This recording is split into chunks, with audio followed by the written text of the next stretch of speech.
Hey kids, it's Chef Jack. Yeah, I know you were expecting Englington, but this time it's my turn at the mic.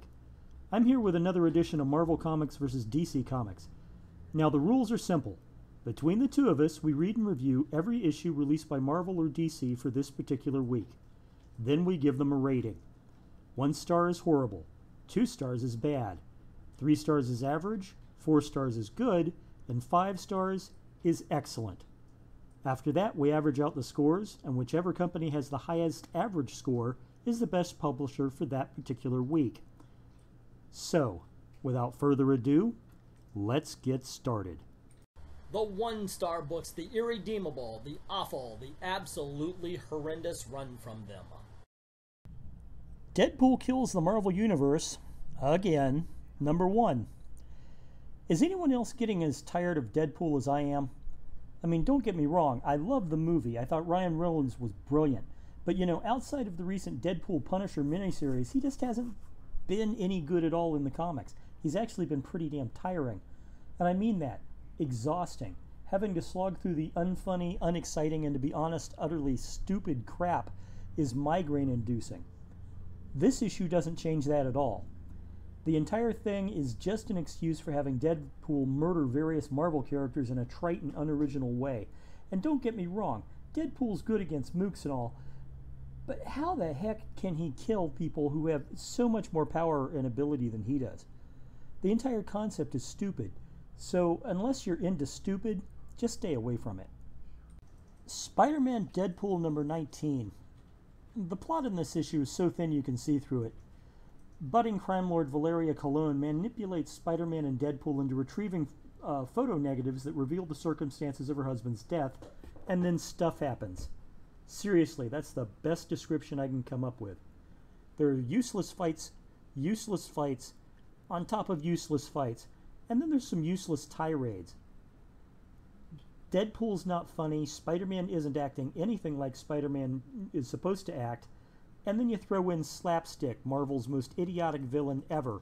And guys, I include the Ringer and the Death Throes in that tally. All told, you've got a comic book here that is almost headache-inducing. So at this point, I think the safest thing for them to do is just not do any more comic books that have Deadpool in them, since so many of them are coming out as utterly horrible. Marvel Universe Ultimate Spider-Man vs. the Sinister Six, number 11. Part 2, The New Sinister Six. So the Scarlet Spider has betrayed Peter, who must now evade the Six to get back home and save Aunt May from Dr. Octopus. Folks, let me tell you something. This book is horrible. Oh my lord, it's horrible. Honestly, it seems as if the writer sat down in front of his computer and thought, you know what? I'm going to jam every single comic book cliche I possibly can into a single issue of a comic book, and then he actually went and did it. We've seen all this before, and we've seen it elsewhere, and we've seen it better.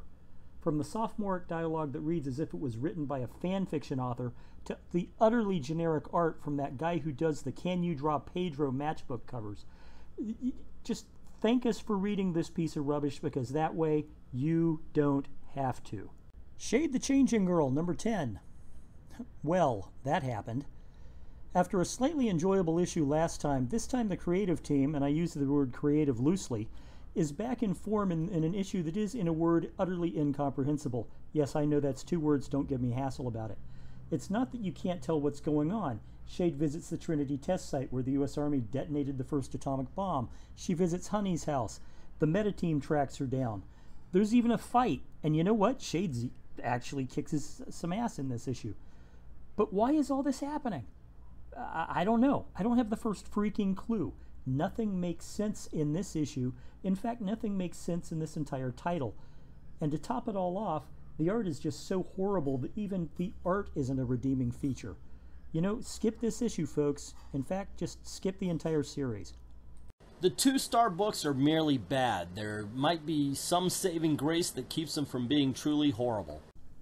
Avengers number 9. After being banished by Nazi Steve Rogers, the not-really Thor Jane Foster finds herself in a trippy colored alternate dimension with weird alien creatures who've apparently given up on life, and then she has to find a way back home. You know, I think I've seen this story about a dozen times in previous comic books, And not even the fact that it was told from the point of view of an alien creature was new. It's just a boring story. I mean, everything about it was boring. Even the fight scenes were boring. There were, however, a couple of redeeming features. The underlying story is about selflessness and friendship, and that was really well done. It was really cool.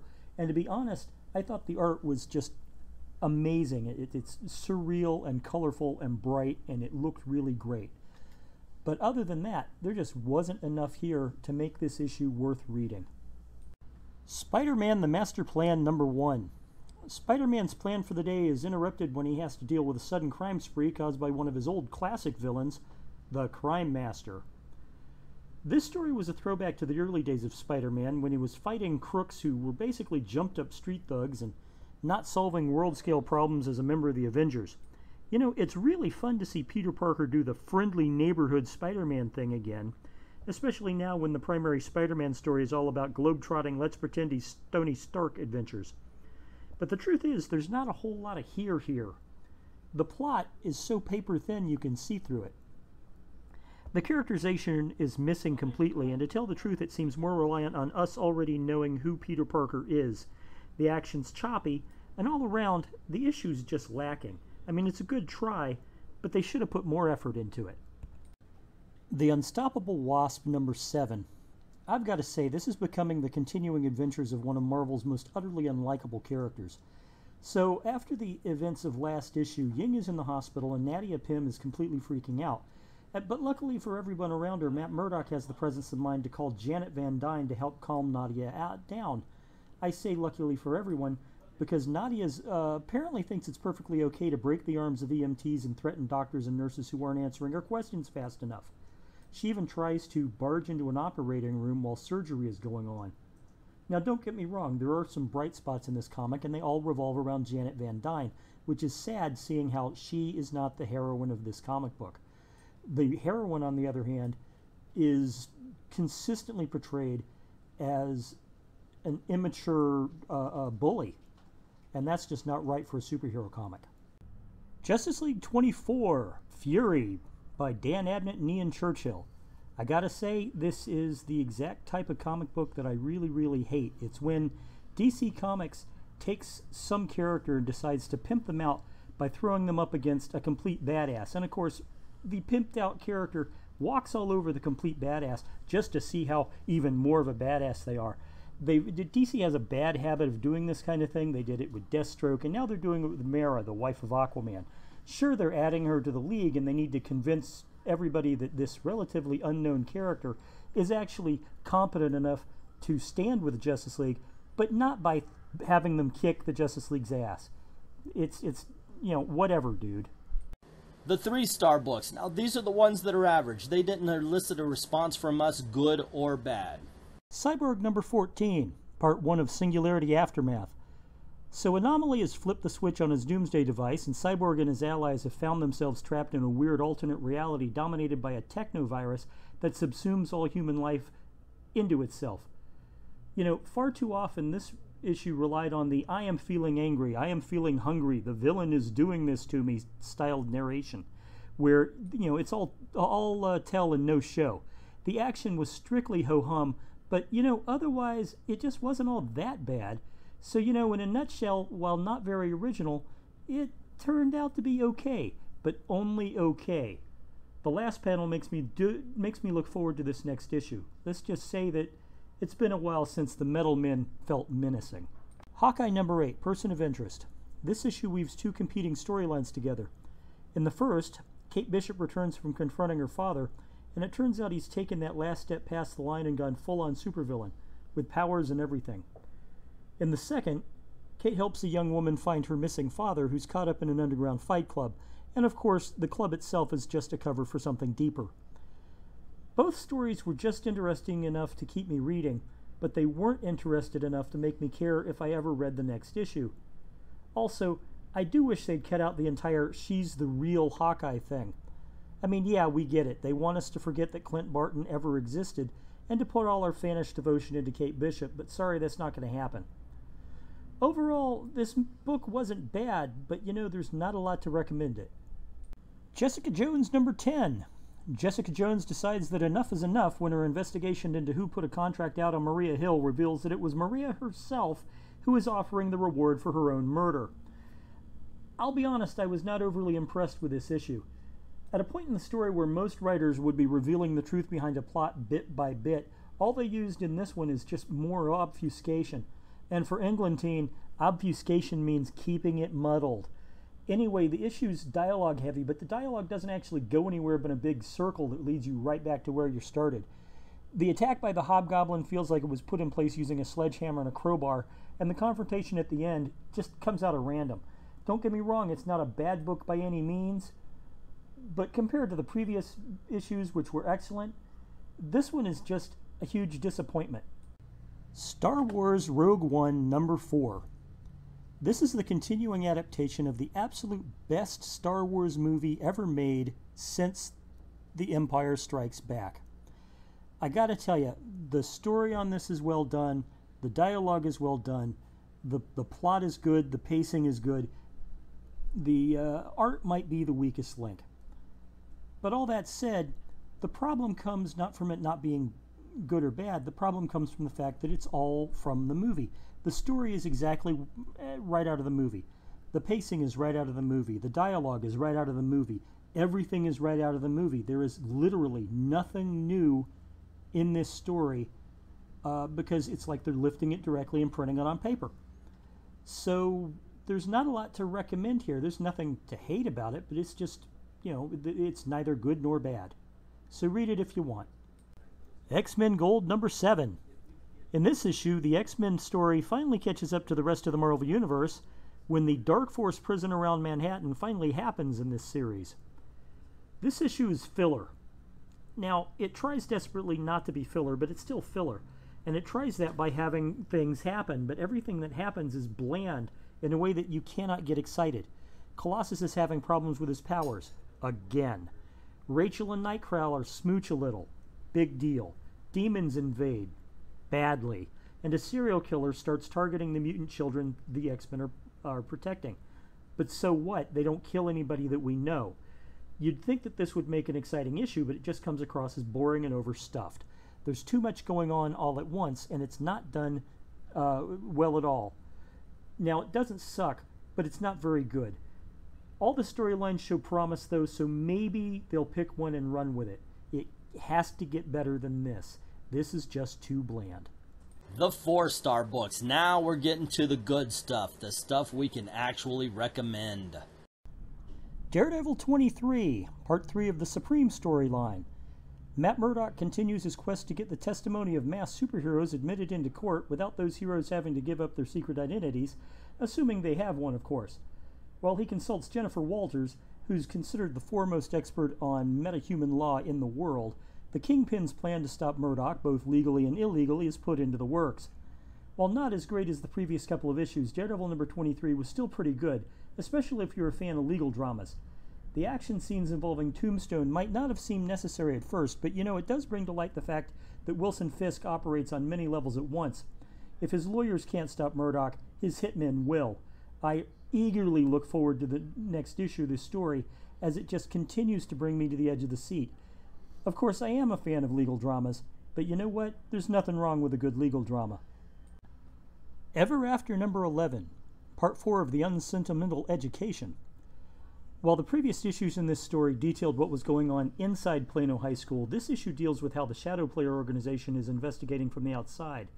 Kara Bass, the only normal person in the group, plus Fable's Little Bo Peep, Peter Piper, and Connor Wolfe, all find out that the kids who set up the black cube around the high school had help, and the woman helping them turned out to be totally prepared to murder the world. It seems she's the mother of one of the child sorcerers who set the entire thing up. The action in this issue is just way too fun to be believed. Though, like all stories taken from the Fables, the real fun comes from how the writers adapt the very old fairy tale to modern sensibilities. If you haven't been reading these stories, you really, really need to start. Green Lanterns number 26. The story of the First Ring continues. This issue had some really great moments. I mean, we found out why Volthoom is such a psychotic madman. We find that, once again, the Guardians of the Galaxy are just too smart for their own good. We also find out things like Hey, just why did they pick green willpower instead of all of the other colors available? There's a lot of nice touches in this. The revelation of the third original Green Lantern, for example, or exactly who Volthoom was. There are some quibbles, however. It's not perfect. This is not a 5-star book, unfortunately. But most of the quibbles are minor. Very minor. Sure, you can see some things coming, but it doesn't take away from your ability to enjoy the book. The 5-star books, the best of the best, for at least this week. These are the ones that are at the top of the heap. Iron Fist number 5. Danny Rand confronts Cho Shen and the rest of the council with the truth. The Gauntlet of Masters that he's just run was never about the protection of Kunlun, and it was never about Danny's supposed betrayal of Kunlun.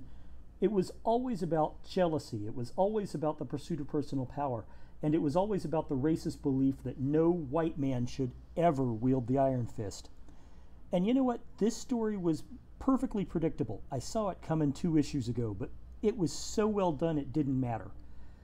I love the fact that not all of the antagonists, and you can't call them villains, very few of them were actual villains because they were just dedicated to their own ideals, and Danny just ran up against them. Very few of them are actually predictable, and there's enough selfless honor in a lot of them that they're redeemable. The dialogue's tight, the action is amazing, and the art, that grim, gritty art, just feels so right with this story. It is sublime. Nick Fury number 4, The Deep Blue Sea Caper. Using advanced shield technology to enable him to survive underwater, Nick infiltrates Atlantis to find and eliminate a Hydra spy who's been stealing Atlantean technology. But he's only got an hour to complete his mission, and time is running out. Is that just a fun premise for a story, or what? I've got to say, as a fan of spy thrillers in general, I am really digging what's going on in this title. They harken back to the good old days when the important part of storytelling was just that, telling a story, and not sending a message. The story is gripping, it'll keep your interest, and the Steranko-esque art is, something I've commented about before, just keeps getting better and better. Now, Englantane's already made his list for the top 10 reasons why Marvel doesn't completely suck. If I made one for myself, this series would definitely be on it. Savage Things number 5. New York has succumbed to the chaos as Black Forest super soldiers cut through the police like a hot knife through butter. Abel and Kira are still trying to quell the situation, but in all the confusion, to the cops they just look like 2 more terrorists. So not only do they have to deal with Kane's goons, but local law enforcement and scared citizens alike. The action in this book just keeps on flowing, and it neither disrupts the ever-thickening plot, nor is it disrupted by the quiet dialogue scenes. I've said it before, and I'll say it again. Savage Things feels like a complete action movie that's been put to paper, and it's been put to paper by geniuses. This issue doesn't change that at all. Not at all. This book, in fact, this entire series, is definitely worth the read. Star Wars 33. Luke and Leia are marooned during a supply run when their ship crashes on, and I swear I'm not making this up, folks, a planet whose entire landmass is made of Hawaii-style tropical paradise islands. They have to live off the land until they're rescued. So not only do they use the enforced isolation to gain a new ally against the Empire, they use it to get to know each other better. There's some fun here in that we already know what the relationship is, but at this point in the story, they really don't. The art in this issue is impressive, almost photorealistic impressive, and the plot is really fantastic despite the fact that we have seen it before. There's a lot to love about this issue and not a lot to dislike, so in the end I've got to give it 5 stars. And to round everything up, DC this week had 1 1-star book, 1 2-star book, 1 3-star book, 2 4-star books, and a single 5-star book, for a total score of 15. Now, I reviewed 6 issues all told this week for an average score of 2.5. On the other hand, Marvel had 3 1-star books, 3 2-star books, 4 3-star books, 1 4-star book, and 3 5-star books for a grand total of 40 points. I reviewed 14 issues by Marvel this week for an average score of 2.86. So congratulations, Marvel. They are the winner this week, mostly because they had more issues. But hey, what can you do? Again, congratulations. But what did you think? Was I right? Was I wrong? Let us know why you think so in the comments below. If you liked what you saw and you want to see more, please click like, click share, and most especially click subscribe and that little notification bell up in the corner so you absolutely do not miss any of our upcoming videos. And don't forget about our Patreon page. There's a link in the description below. If you really like what we're doing here and you want to help out, feel free to go on over there and drop $1 or $2 into the till, because every little bit helps. Even if you don't, thanks for taking the time out to watch. We appreciate it.